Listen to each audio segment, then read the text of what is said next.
नहीं, ये सिर्फ नामांकन के लिए होगा। हर 5 साल में एक बार होने वाले चुनाव प्रधानमंत्री का पद आदि होते ही रहते हैं। क्या आपको लगता है चुनाव जरूरी है? नहीं, अगर चुनावों से अच्छे लोगों का चयन नहीं होता तो फिर ये अहम नहीं है। लेकिन सरकार की नजरों में चुनाव अहम नहीं है। ये बात समझ नहीं आती। क्या आपकी चुनावी व्यवस्था वाकई लोगों को अपनी पसंद का उम्मीदवार चुनने की आज़ादी दी है? अब जैसे कि कांग्रेस अपील करती है कि भूमि निशान पर मतदान करें, क्या आम जनता ऐसा सोचती है कि बैल के निशान पर एक गधा खड़ा है? मैं गुटबाजी के आधार पर नहीं बोलूंगी, लेकिन जब आप बुरा वाला कहते हैं तो इससे आपका क्या मतलब है? जनतंत्र यहाँ काम नहीं करेगा, क्योंकि यहाँ की सामाजिक व्यवस्था संसदीय लोकतंत्र के प्रारूप से मेल नहीं खाता। क्या आप ऐसा कह सकते हैं कि मौजूदा व्यवस्था असमानता पर आधारित है? जी हाँ, ये सिस्टम असमानता पर आधारित है। इसके लिए कौन सी वैकल्पिक व्यवस्था हो सकती है? कम्युनिस्ट सिस्टम इसका एक विकल्प हो सकता है। क्या आपको लगता है कि इससे देश को फायदा होगा? इससे देश के लोगों के जीवन स्तर में सुधार आएगा? लोगों के लिए चुनावों से ज्यादा उनकी बुनियादी जरूरतें हैं। अमेरिका में लोकतंत्र इसलिए सफल है क्योंकि वहाँ के आए लोग बहुत अधिक हैं, इसलिए वहाँ का साम्यवाद आने की संभावना बहुत कम है। क्या आपको ऐसा क्यों लगता है कि यहाँ ऐसा नहीं हो सकता? लोगों के पास पर्याप्त मात्रा में जमीन नहीं है, बारिश काफी कम होती है, बड़े पैमाने पर पेड़ काटे जा रहे हैं। आगे क्या किया जा सकता है? मुझे नहीं लगता कि इस समस्या को सुलझाए बिना उस समस्या को सुलझाया जा सकता है। यहाँ भी ऐसा करना होगा। जी हाँ, युद्ध के मैदान पे आप हमला करते हैं ना, ये बात नहीं सोचते कि सामने वाले को कितना दर्द हो रहा होगा। आपको लगता है कि मौजूदा व्यवस्था रह जाएगी? जी हाँ, ये सिस्टम रह जाएगा। मैं अपने लोगों के बारे में सोच रहा हूँ, वो काफी उत्सुक और उत्साहित हैं, और ये लोग समाज के सबसे दबे कुचले निचले हिस्से से हैं। क्या आप मेरे लोग कहते हैं? इससे आपका उन लोगों से मतलब है जिन्हें अशुद्ध माना जाता है? और क्या कम्युनिस्ट कुछ कर रहे हैं? नहीं, क्योंकि उन्हें मुझे उन पे भरोसा है। वो मुझसे सवाल कर रहे हैं, लेकिन मुझे उनके सवालों का जवाब नहीं देना। अपना कीमती समय देने के लिए बहुत बहुत धन्यवाद। जय हिंद, जय Bharat. Can anyone tell me what special is on 14 April? Yes, on 14 April it's Ambedkar Jayanti. Dr. Bhimrao Ambedkar, who is also known as the father of Constitution. On this special day, we have a special assembly for you. So, I would like to call Nivedita and Vishakha to continue with the assembly. ज्ञान के प्रतीक भारत के संविधान के निर्माता Bharat Ratna doctor Bhimrao Ambedkar की जयंती पर शत शत नमन। आप सभी को अम्बेडकर जयंती की हार्दिक शुभकामनाएं।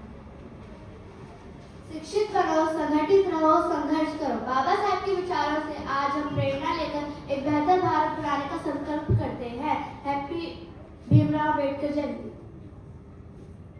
Now I would like to call Chavi of class 7 for the speech on Dr. Bhimrao Ambedkar. आदरणीय प्रधानाचार्य महोदय, शिक्षकगण व मेरे प्रिय साथियों, आप सभी को मेरा सादर नमन। मेरा नाम छवि सारस्वत है। मैं कक्षा 7 की छात्रा हूँ। आज मैं आप सभी के समक्ष डॉक्टर भीमराव अम्बेडकर जी के बारे में कुछ बोलने जा रही हूँ। आज भारतीय संविधान के शिल्पकार डॉक्टर भीमराव अम्बेडकर जी की 135वीं जयंती है। 14 अप्रैल 1891 में मध्य प्रदेश के महू में जन्मे बाबा साहेब का जीवन संघर्ष और सफलता की एक अद्भुत मिसाल है। दलित परिवार में जन्म लेने के बाद भी उन्होंने सामाजिक भेदभाव और छुआछूत का कड़ा सामना किया। उन्होंने हार नहीं मानी और ये साबित कर दिया कि शिक्षा ही सबसे बड़ी ताकत है। लंदन स्कूल ऑफ इकोनॉमिक्स और कोलंबिया यूनिवर्सिटी से उच्च शिक्षा प्राप्त करने के बाद वे न ही केवल एक महान आर्यशास्त्री और कानूनविद बने, बल्कि स्वतंत्र भारत के पहले कानून मंत्री भी बने। उन्होंने ही हमारे संविधान की रचना की थी, जिसके कारण ही आज हर नागरिक को न्याय, समानता और स्वतंत्रता का अधिकार मिला है।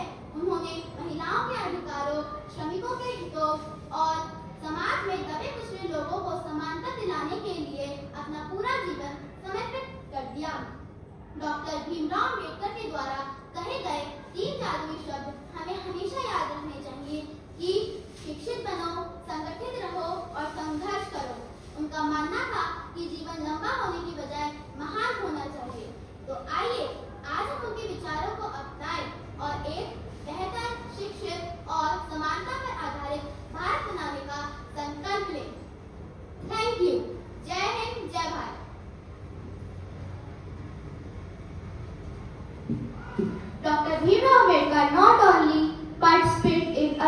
but he also participated in other things. So let's see some of his famous slogans. So I would like to call the students of class 6 for the slogan.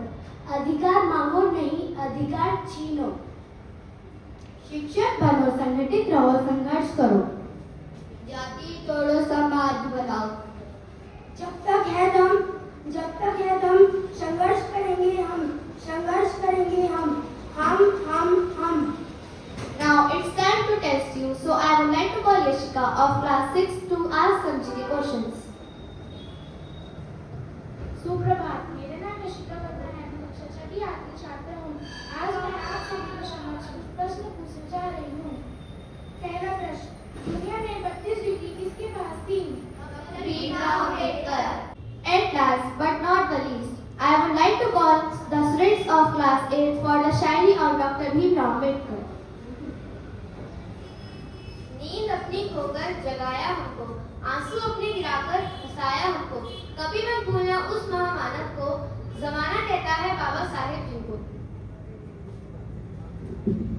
जिन्होंने रचा देश का संविधान, मेहनत बाबा साहेब अम्बेडकर महान, कर गए वो हमारे देश के लिए कुछ ऐसा काम, रच गए हमारे देश का संविधान। भीमराव अम्बेडकर जिनका नाम है, बाबा साहेब उन्हें प्रणाम है, भारत की पावन गाथा में अमर तुम्हारा नाम है। जय भीम।